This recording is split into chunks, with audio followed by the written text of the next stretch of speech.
కర్కల నరసయ్య నేను బల్మూరి మదన్ మోహన్ దగ్గర కొన్నా 3 ఎకరాల 30 గుంటలు కొని నేను దుబాయ్ పోయిన పైసలన్నీ కట్టి పోయి వచ్చే వరకు ఆ దొర చనిపోయిండు.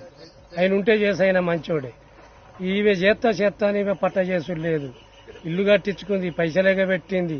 దొరను పోయి అడిగిన ఏమైనా దొర పట్ట చేస్తాను అనేది చేయపోయినంటే నీకు కాకపోతే వాళ్ళకు చేస్తావు నరసయ్య చేస్తావు నీకు అన్నారు. చేసుడు లేదు. అవి కొత్త పాస్ బుక్కులు వచ్చినాక పైసలు ఇస్తా అన్నాడు. ఎంఆర్ఓ ఇయ్యకమన్నాడని మళ్ళీ చెప్పాడు ఆ దొరస.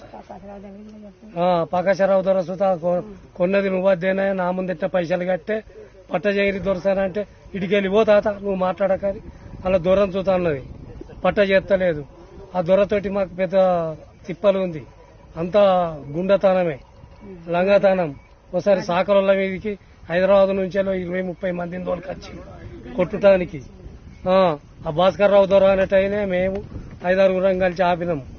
ఆయనతోటి పెద్ద మాకు ప్రమాణం ఉంది. మాది మానల గ్రామం.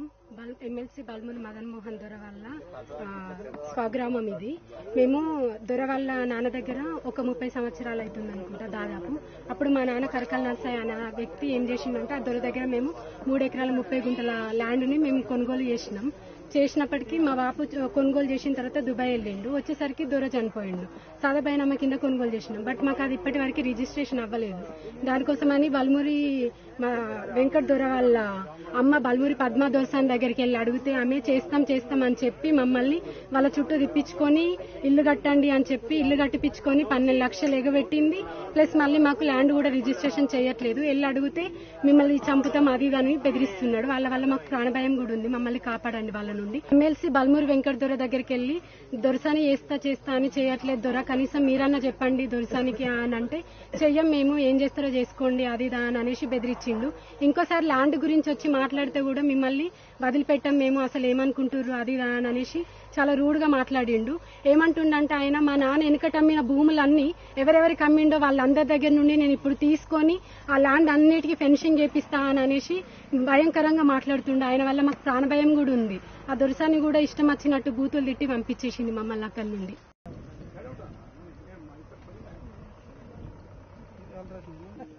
Survey number 52.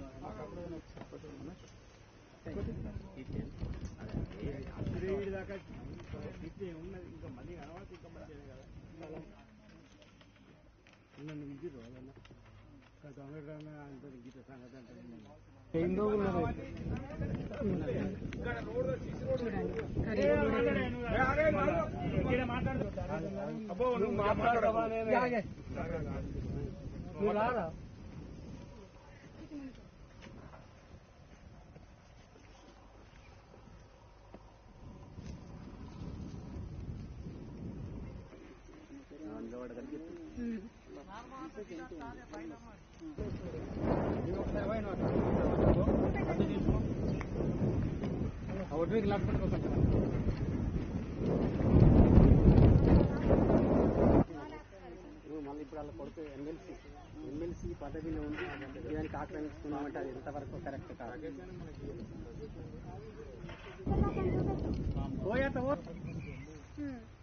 అక్కడికి పోయింది అక్కడ